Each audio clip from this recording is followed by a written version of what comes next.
حسن کی بنیاد پہ عرض دراز سے نسرین پہ نظر بد جمائے بیٹھا تھا۔ چند ماہ قبل اس نے اپنی ماں کو نسرین کا رشتہ مانگنے سلیم صاحب کے گھر بھیجا تھا، لیکن سلیم صاحب نے جمال کی گندی شہرت اور غلط کرتوت کی بنا پہ اس رشتے سے صاف انکار کر دیا تھا۔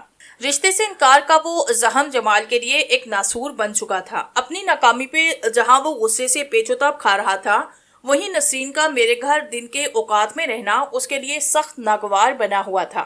میری ساتھ سے اس کی دشمنی نے اس وقت جلتی پہ تیل کا کام کیا جب میری والدہ اس کے گھر میری اور نسرین کی منگنی کی دعوت دینے کے لیے گئی۔ اپنی ناکامی کے بعد میری کامیابی کی خبر اس کے سر پہ بم کی طرح پھٹ کے رہ گئی اور وہ حسد کی آگ میں کسی گیلی لکڑی کی طرح سلگنے لگا۔ ادھر میں جمال کے خطرناک عزائم انتقامی کیفیت سے بے خبر منگنی کی تیاریوں میں مصروف ہو چکا تھا۔ اگست کا مہینہ تھا، مونسون کی بارشوں کا آغاز ہو چکا تھا۔ وہ ایک بھیگی ہوئی سرد شام تھی۔ میں منگنی کی شاپنگ کر کے اپنی بائیک پہ گھر کی جانب آ رہا تھا۔ جب میں کالونی گیٹ سے شاہ فیصل کالونی کی حدود میں داخل ہوا اور جیسے ہی بائیک کو شمع سینما کی جانب ٹرن کیا کہ اچانک سے میرے عقب سے دو تیز رفتار بائیک آئی اور میرا راستہ بلاک کر کے کھڑی ہو گئی۔ وہ کل 4 افراد تھے جن کے چہروں پہ درندگی سبد تھی اور ان میں ایک جمال بھی تھا۔ میں نے ایمرجنسی بریک لگانے کی کوشش کی مگر اپنا توازن برقرار نہ رکھتے ہوئے بائیک سمیت زمین بوس ہوا۔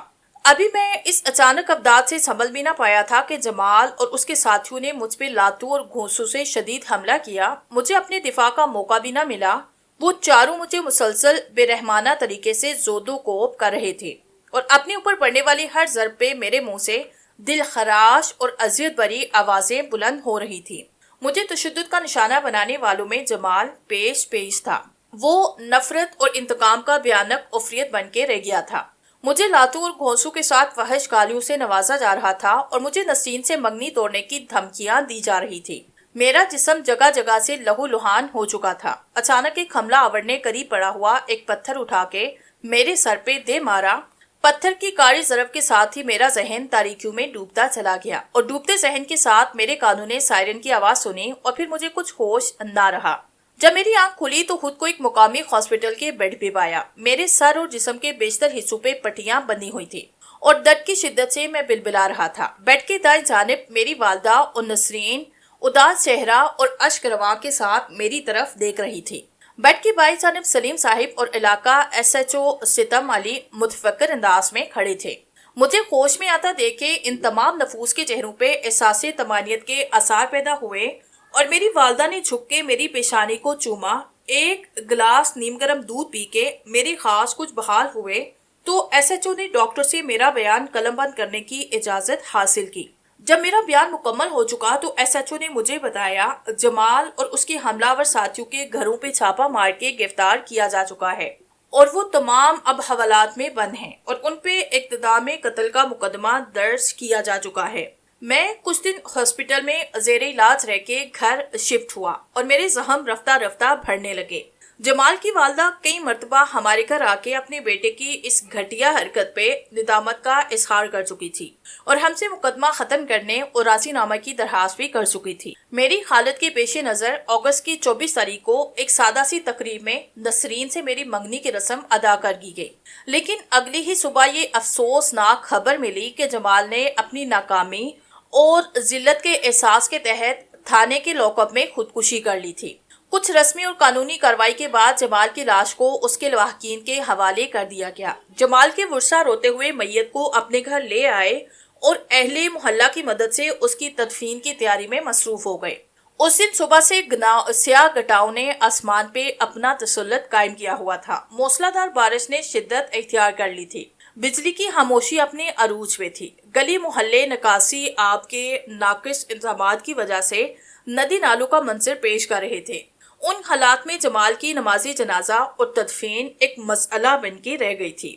ایک نئی پریشانی یہ پیدا ہو گئی کہ خودکشی جیسی حرام موت کی وجہ سے علاقے کی مسجد کے امام صاحب نے جمال کی نمازی جنازہ پڑھانے سے انکار کر دیا تھا، لہٰذا بھاگ توڑ کے بعد کسی دور کی مسجد سے ایک مولوی صاحب کو بمشکل نمازی جنازے کی ادائیگی کے لیے لایا گیا۔ اس تمام بھاگ دوڑ میں مغرب کا وقت ہوا۔ بارش کی معمولی وقفے میں جمال کی نمازی جنازہ ادا کی گئی اور فوری طور پہ جنازہ عظیم پورہ قبرستان کی جانب روانہ ہوا۔ شرکا جنازے کی تعداد محض 10-12 افراد پہ مشتمل تھی، جن میں میں بھی شامل تھا۔ روشنی کے لیے چند لائٹوں کا بندوبست کیا گیا۔ جگہ جگہ برساتی پانی، پھسلن اور تاریکی کے سبب جنازے کو اٹھا کے چلنا مشکل ہوگا۔ میں جمال کی موت کے ساتھ اس کی تمام تر زیادتیوں کو معاف کر چکا تھا، لیکن شاید جمال نے مرنے کے بعد بھی میری جان نہ چھوڑی تھی۔ جمال مر چکا تھا، مگر اس کا انتظام مرنے کے بعد بھی اس کی آنکھوں میں منجمد ہو کے رہ گیا تھا۔ جب جنازے کی روانگی سے پہلے جمال کا آخری دیدار کروایا گیا تو میں نے اس کی بے خود آنکھوں میں مرنے کے بعد بھی بے پناہ نفرت کے تاثرات محسوس کیے۔ مجھے ایسے لگا جیسے جمال کی بے نور اور نفرت زدہ آنکھیں مجھ ہی کو کو رہی ہوں۔ پھندا لگا کے خودکشی کرنے کی وجہ سے اس کی آنکھیں خلقوں سے باہر نکل گئی تھی اور چہرہ بھیانک ہو کے رہ گیا تھا۔ میں اس احساس کے ساتھ ہی ایک جھجری لے کے فوراً پیچھے ہٹا۔ ہم ابھی قبرستان سے کچھ فاصلے پر تھے کہ بادلوں کی زوردار گڑگڑاہٹ اور آسمانی بجلی کی کڑک کے ساتھ موسلادھار بارش افداد کی صورت میں ہم پہ نازل ہو گئی۔ ایک تو اہل محلہ جمال کو زندگی میں ہی ناپسند کیا کرتے، یہی وجہ تھی کہ بہت قلیل مقدار میں جنازے کے ساتھ لوگ شامل تھے۔ دوسرا یہ کہ موسم کی اتنی صعوبتوں کو جھیلتے ہوئے یہاں تک پہنچے تھے کہ موسلادھار بارش نے لوگوں کے کمزور جذبوں اور ہمت کی عمارت کو مسمار کر دیا، اور اکثر لوگ بددل ہو کے غیر محسوس انداز میں گھروں کو واپس لوٹ گئے۔ اب وہاں میرے علاوہ صرف 5 بندے رہ گئے تھے، جن میں ایک جمال کے بوڑھے والد، 5 جمال کے ساتھی تھے۔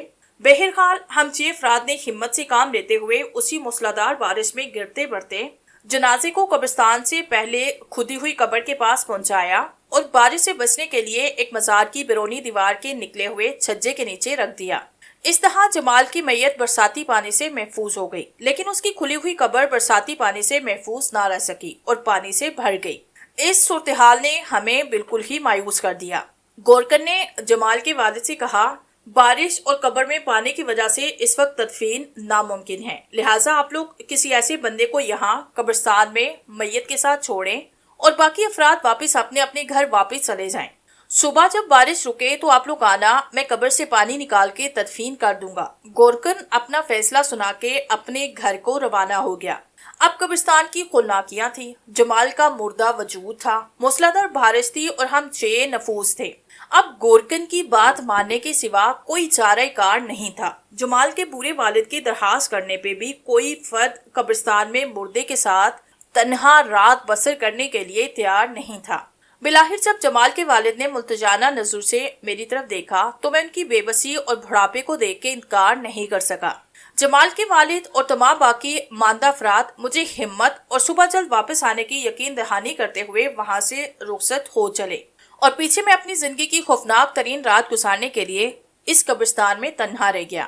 صورتحال اس قدر خوفناک تھی کہ بڑے بڑے سور ماؤں کا پتہ پانی ہو جائے۔ 400 پھیلی قبرستان کی خولناکیاں، موسلادھار بارش، جا بجا پھیلی قبروں اور دشمن مردہ وجود کے درمیان احساسی تنہائی، طوفانی ہواؤں کا شور، کڑکتی بجلی کی آنکھوں کو چندیاتی ہوئی روشنی میں ہوا سے جھومتے ہوئے اذیت نما درخت، تاریکی ایسی کہ چند قدم کے فاصلے پہ موجود چیز نظر نہیں آتی تھی، آسمانی بجلی کی خوفناک کڑک اور آنکھوں کو حیرہ کر دینے والی چمک، لمحے بھر کے لیے قبرستان کے تمام تر اسرار و رموز، خاموش قبریں جمال کی میت اور تاریکی کا پردہ چار کر دیتی تھی۔ بے پناہ خوف نے میرے دل و دماغ اور اعصاب کو جھکڑ رکھا تھا، اور میں کامتے وجود اور لرزتے ہونٹوں کے ساتھ آیت قرآن کا زیر لب ورد کر رہا تھا۔ میں میت سے صرف چند قدم کے فاصلے پہ مزار کی دیوار کے ساتھ خوف کے لباتے میں لپٹا اپنے وجود کے ساتھ بیٹھا تھا، اور بارش کے شور میں اپنے دھڑکتے دل کی بے ترتیب دھڑکن سن رہا تھا۔ اسی خوف کی حالت میں بیٹھے بیٹھے نہ جانے کتنا وقت گزرا، رات کے نہ جانے کس پہر مجھ پہ غنودگی کی کیفیت طاری ہو گئی۔ ابھی اس کیفیت کو چند منٹ ہی گزرے ہوں گے کہ کسی انجانی آواز سے میری یہ کیفیت ٹوٹ گئی اور میں اچھل کے چوکنے ہو کے بیٹھ گیا اور پھٹی پھٹی آنکھوں سے تاریکی میں کچھ دیکھنے اور سننے کی کوشش کرنے لگا۔ کچھ دیر کے بعد ہی وہ آواز پھر میری سماعت سے ٹکرائی۔ وہ کسی درندے کی گراہٹ سے مشابہ آواز تھی۔ اچانک بجلی اپنی پوری قوت کے ساتھ کڑکی تو مجھے جمال کے کفن کے بلائی حصے میں خفیف سی حرکت کا احساس ہوا، لیکن یہ خفیف سی جنبش میرے پورے وجود کو لرزا گئی۔ کچھ دیر کے بعد بجلی کی کڑک میں جو خولناک منظر میری آنکھوں نے دیکھا تو لہو میری شریانوں میں منجمد ہو کے رہ گیا۔ زمین نے میرے قدم جیسے پکڑ لیے، دل اچھل کے خلق میں آیا اور شدت خوف سے میرے جسم کے سارے رونگٹے کھڑے ہو گئے۔ میرے سامنے چند قدم کے فاصلے پہ جمال کا کفن پوش وجود اپنی بے نور اور قہر آلود انگارہ جیسی دہکتی آنکھوں کے ساتھ کفن سمیت کھڑا تھا۔ اس کے منہ سے کسی بیڑیے سے مشابہ گراہٹ نما آواز نکل رہی تھی اور خودکشی جیسی حرام موت اور انتقام کا جذبہ اسے ایک عفریت کی صورت میں میرے سامنے لے آیا تھا۔ جمال مر چکا تھا مگر اس کی نفرت اور انتقام اس کے مردہ وجود کی صورت میں موجود تھا۔ موت مجھ سے چند قدم کے فاصلے پہ کھڑی تھی اور دہشت کی زیادتی سے میرے منہ سے بے ہنگم آوازیں نکل رہی تھی۔ جسم ایسے لرز رہا تھا جیسے مجھ پہ سرد رات میں برف کا یخ پانی ڈال دیا گیا ہو۔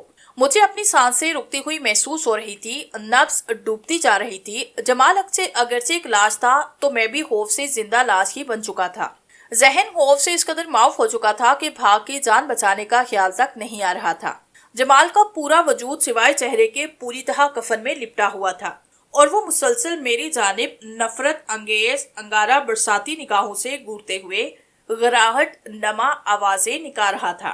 پھر اس کے مردہ جسم میں حرکت پیدا ہوئی۔ اس نے لڑکھڑاتے ہوئے عجیب بے ہنگم انداز سے میری طرف بڑھنا شروع کیا اور مجھے لگا کہ میری روح قفس عنصری سے پرواز کرنے والی ہے۔